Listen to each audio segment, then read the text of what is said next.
Hi, I'm Annabelle from AHDB's Retail and Consumer Insight team. In this video, I'm going to be giving an update on beef's recent retail performance.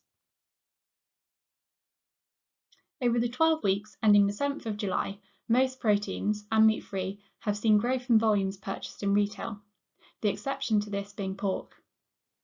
If we look at beef performance specifically, it's seen growth of 0.7%, and when we compare this to total meat, fish and poultry's volume increase of 0.9%, beef is only slightly behind. So we look here at what's driving the beef performance, and we can see that the 0.7% increase in volume was driven by frequency of purchase. And this has offset the decline in shopper numbers, and as a result, £1.1 billion has been spent on beef during this 12-week period. So we've seen that total beef is in volume growth, but which cuts within beef have been driving this? Not only is mince the largest category for beef, but it's seen the greatest actual volume increase, which has really helped to drive overall performance. It saw a 6.3% increase in volumes, and this was due to shoppers purchasing it more frequently. Later on in this video, I'll go on to discuss some of the key drivers for its strong performance. Roasting saw a slight increase in volumes purchased, and it really benefited from an increase in shoppers buying into this category, encouraged by temporary price reductions. Added value products have also seen strong performance, driven by sous vide, which was up by almost 34% from last year. This was due to an increase in shopper numbers to the category. And while there were less volumes purchased on promotion, there was a significant increase in non-promotional purchases. So it's likely that there were new products released that were tempting more shoppers in. Ready to cook also saw a strong increase in volumes, up by 37%, also driven by an increase in shopper numbers making purchases both on and off promotion. When we look at the products which haven't performed so well in this period, in actual volumes, processed beef has driven down the decline by 1.2 thousand tonnes. The processed category includes burgers and grills, sausages and sliced cooked meats. And while total steaks have seen an increase in shopper numbers over the most recent 12-week period, less volume purchased per trip has restricted their growth. So let's look closer into some of these cuts which haven't performed so well. Burgers and grills make up the majority of the processed category, and they were down the most by 6.3%, therefore hampering overall performance. Normally, we see burgers and grills typically perform their best in the summer months, and we know from Kantar usage data that there's a direct correlation between weather and barbecue occasions, where burgers have a key role. June 2023 saw better weather than June this year, and this will have impacted demand. And it's not just beef that's been affected, with lamb and chicken burgers also showing declines. Burgers may have one of the lowest price points per kilogram in the beef category, but have also hidden costs. Usually they require additional products such as a bun, a salad, cheese and sauce, which increase the overall price of the dish.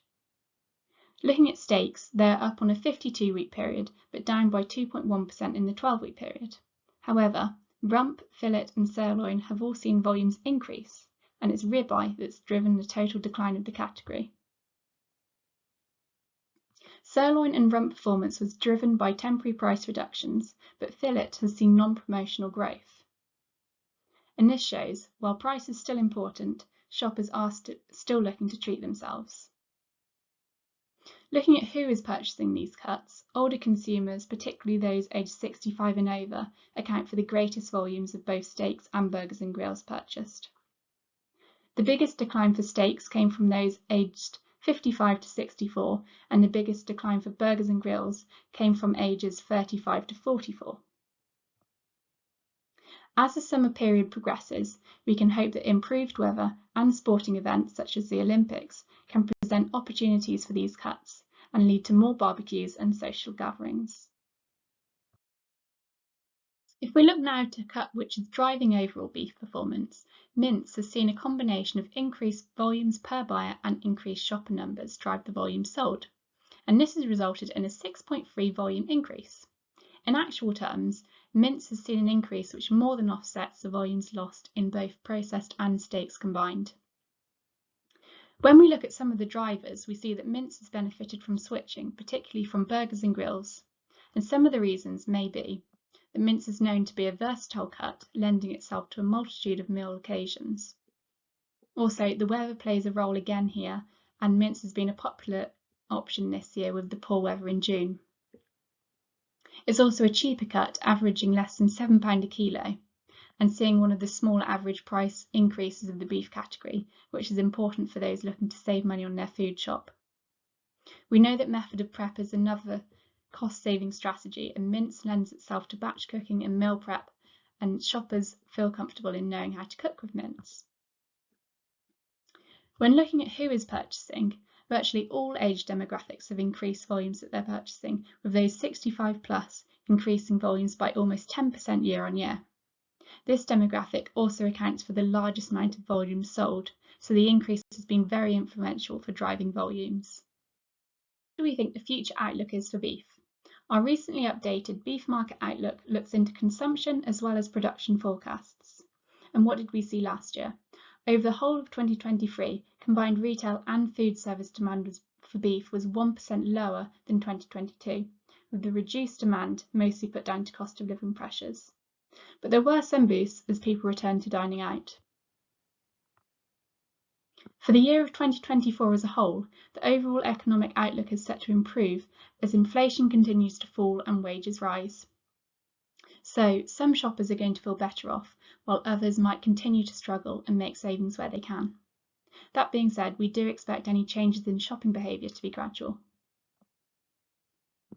We see some pockets of optimism despite remaining economic challenges, and for beef, this could be increases in those higher cost cuts, such as some of the cuts of steak, which are in growth. We are anticipating that combined retail and food service beef volumes increase by 1% compared to 2023. And you can find all of our outlooks on our website with more detail on this. We've got lots more analysis and insights available on our website, and you can find our recent articles, keep up with our latest figures on beef demand, volumes and prices of specific cuts within retail and food service. If you have any questions, please do send us an email. Thank you for listening.